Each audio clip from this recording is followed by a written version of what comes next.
Hey guys, what is going on? It's iCans, and we are back today with a little Lee Sin gameplay I had.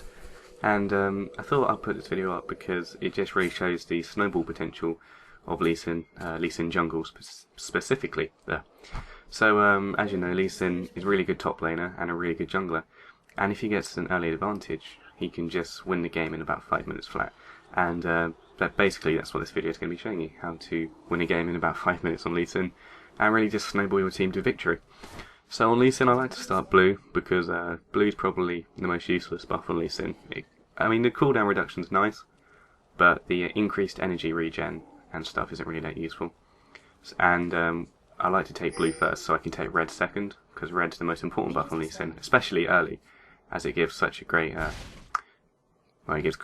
slow on your auto attacks. So I take red second. And there were no invades this game, nothing crazy going on in the jungle, so I just sped this bit up.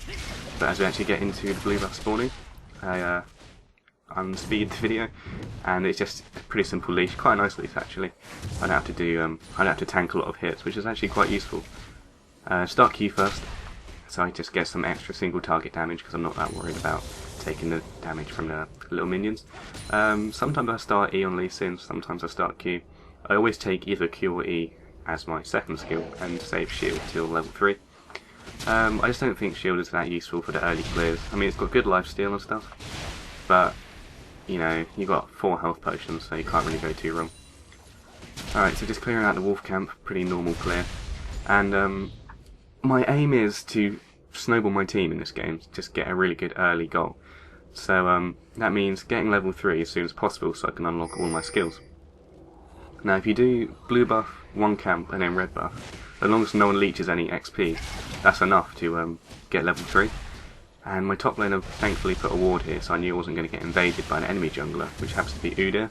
So that would have been actually quite a clever ward to put down, because Udyr is all about the invades. You see me get quite low here, and I was thinking, should I gank or not? There are a lot of things you need to think about if you want to gank. So I've just hit level 3. Now I can either keep farming jungle creeps, or I could try and gank a lane with double buffs. And you need to know a level 3 power spike if you're going to try and gank a lane. So Lee Sin, really strong level 3 power spike. But if you play another jungler like Warwick, his level 3 is not really that great. So you also need to know the enemy jungler. And as the enemy jungler is Udyr, I kind of bet on him not showing up to top lane where I was going to gank, because Udyr just loves to sit in the jungle and farm all day. Kind of like Trick 2G style. And you also need to think of the enemy top laner. Now it was Jace, and I figured that if I land my Q, I get an easy kill on him. So I go to top lane, I ping to say I'm on my way, that's quite important. And as you'll see on the map, Udyr actually comes out of the jungle, and he's heading towards top, but then he steps back for some reason, I'm not sure why. It would have been quite a good counter gank if he got there earlier, but here I am. Land the Q onto Jace, and it's pretty much a simple kill from there. Jace used Ignite on me, so that's a waste of the spell. Unfortunately, I get the kill, but we've got Udyr's Ghost as well. GP gets pretty low, but that's okay because he can just back and he won't miss that many minions. He'll miss about as many as Jace, so they'll still be even. Now this is kind of where the misplay comes in, because GP obviously feels a lot stronger than he is, and he just feels like he can duel Udyr as long as I'm there, and it doesn't really work out, so unfortunately GP goes down, but I end up getting a kill on Udyr. I felt like I had to flash there, otherwise, you know, what if I miss that kill? Udyr's pretty damn fast. I didn't want to rely on just my Q to secure. So I had to use flash.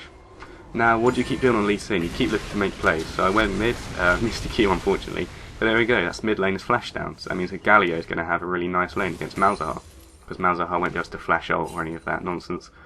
So I'm level 4 as Lee Sin, and I've got 2 kills, and I've wasted the mid lane as flash, and it's only, well, less than 5 minutes in. I've started to snowball top lane, mid lane's going to be like okay for the next 5 minutes, and Udyr is going to be really far behind because he hasn't been able to farm his creeps, and he died. This means I'm going to be a lot stronger than Udyr and delay his Feral Flare by quite a long time actually. So this is just me finishing off my run before I go back to base and spend, I think it's about 1.5k gold. And you can see in the gold at the top that my team's already about 1,000 gold ahead. So really cool. And have a look what I buy on my first back. I've got the 2 kills, I want to snowball my team. So I don't go fully selfish, Spirit of the Elder Lizard. I get the Sightstone, 2 swords, boots, ward and potions. This just means I can keep making plays around the map. And it's really like a selfless Lee Sin build.